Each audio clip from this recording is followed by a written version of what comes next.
నమస్కారం. వనవానికి స్వాగతం. ఈరోజు వార్తలలోని ముఖ్యాంశాలు. అల్లూరి జిల్లాలోని రంపచోడవరం డివిజన్లో ముంతా తుఫాను వల్ల వందలాది ఎకరాల్లో వరి పంట దెబ్బతింది. శుక్రవారం నాడు గంగవరం, అడ్డతీగల, రాజవొమ్మంగి, దేవిపట్నం మండలాల్లో స్థానిక ఎమ్మెల్యే మిర్యాల శిరీషాదేవి పర్యటించారు. తుఫాను దాటికి నేలకొరిగిన వరిపంట, అపరాల పంటలను ఆమె క్షేత్రస్థాయిలో పరిశీలించారు.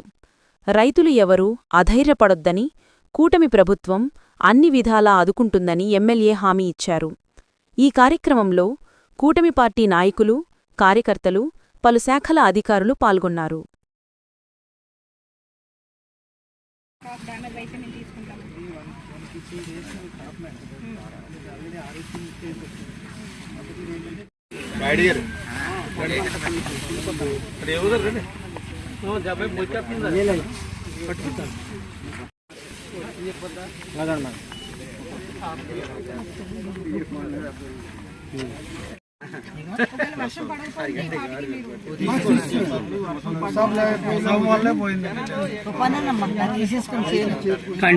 అందరికీ నమస్తే అండి. ఈరోజు ప్రధానంగా మన రంపచోడవరం నియోజకవర్గం ఏజెన్సీ ప్రాంతంలో మొన్న వచ్చినటువంటి మొంతా తుఫాన్ ఎఫెక్ట్ వల్ల చాలా రాష్ట్రంలో మిగతా ప్రాంతాల కన్నా మన రంపచోడవరం నియోజకవర్గానికి ఈ యొక్క ఫ్లడ్, ఈ మొంతా యొక్క ఎఫెక్ట్ చాలా తక్కువే ఉందని చెప్పాలి. ఎందుకంటే మిగతా ప్రాంతాలు కాకినాడ, రాజమండ్రి చూస్తే ఎట్లా ఉంది, మనకి చూస్తే ఎట్లా ఉంది అన్నది వేరియేషన్ మనం చూస్తూనే ఉన్నాం.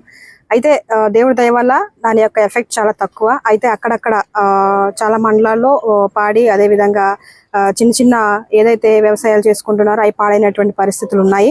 అయితే ఈ రోజు ప్రధానంగా మన దేవిపట్నం మండలంలో పర్యటించడం జరిగింది. ఇక్కడ వరి, అదేవిధంగా మినుములు కూడా, మినప చేనులు ఎక్కువగా వేస్తున్నారు మన దేవిపట్నం మండలంలో.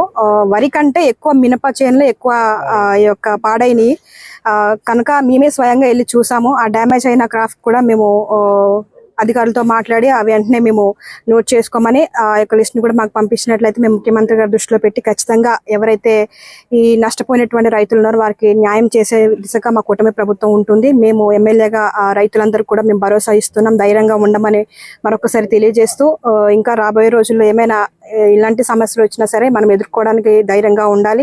ఎందుకంటే చంద్రబాబు నాయుడు గారు, పవన్ గారు, అదేవిధంగా లోకేష్ గారు మనం చూస్తూనే ఉన్నాం. ఈ మొంతా ఎఫెక్ట్ చాలా తీవ్రతగా ఉందని తెలిసిన ముందు నుంచే అధికారుల నుంచి కింద నుంచి పై అధికారుల వరకు అందరినీ అప్రమత్తం చేసి ఎప్పటికప్పుడు సమీక్షలు జరుపుతూ ఎటువంటి ధన ప్రాణ నష్టం కలగకుండా తగు జాగ్రత్తలు తీసుకున్నటువంటి ముందే ఆలోచన, ముందు చూపున్నటువంటి మంత్రి నాయకుడు ఎవరైనా ఉన్నారంటే మన చంద్రబాబు నాయుడు గారే అని చెప్పాలి.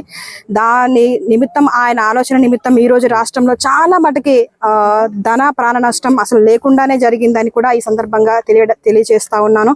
అయితే నేను ప్రజలందరినీ ఒకటే కోరుకుంటా ఉన్నాం, మనం సంక్షోభంలో కూడా సంక్షేమాన్ని అందించే దిశగా మన ముఖ్యమంత్రి గారు అడుగులు వేస్తా ఉన్నారు, కూటమి ప్రభుత్వం అడుగులు వేస్తా ఉంది. కనుక ప్రజలందరూ కూడా దీన్ని గమనించాల్సినటువంటి అవసరం ఎంతైనా ఉంది. అయితే రాబోయే రోజుల్లో ఇంకా స్థానిక ఎన్నికలు ఉన్నాయి.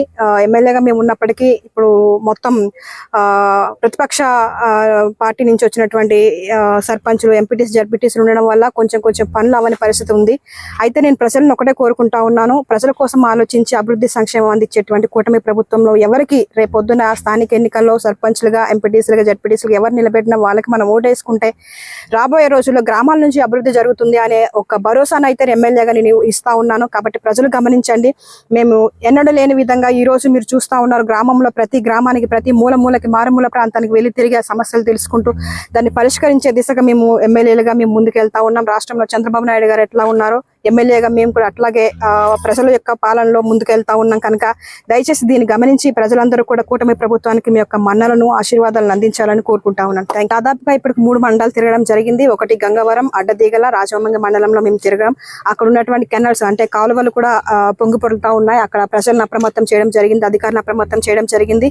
మీరు జాగ్రత్తగా ఉండమని చెప్పాము. అదేవిధంగా పంట నష్టం ఏమైనా జరిగినా సరే అక్కడ ఉన్నటువంటి అధికారులను అలర్ట్ చేసి వెంటనే మీరు నమోదు చేసుకొని జియో ట్యాకింగ్ చేసి ఆ యొక్క నివేదికలు మాకు పంపించండి, మేము పైకి పార్టీ ఆఫీస్కి పంపిస్తాము, ముఖ్యమంత్రి గారి దృష్టిలో పెడతాం అని కూడా మేము చెప్పడం జరిగింది. కనుక త్వరలోనే ఇంకో 2-3 రోజులు పూర్తి సర్వేలు మన అగ్రికల్చర్ ఆఫీసర్స్ మండలంలో ఉన్న రెవెన్యూ, అదేవిధంగా అగ్రికల్చర్ డిపార్ట్మెంట్ ఇద్దరు కూడా కోఆర్డినేషన్ చేసుకొని దీన్ని ఫాలోఅప్ చేస్తారు. ఇంకో 2-3 రోజుల్లో ఇది పూర్తి నివేదికలు మా దగ్గరకు వచ్చే అవకాశం ఉంది. Thank you.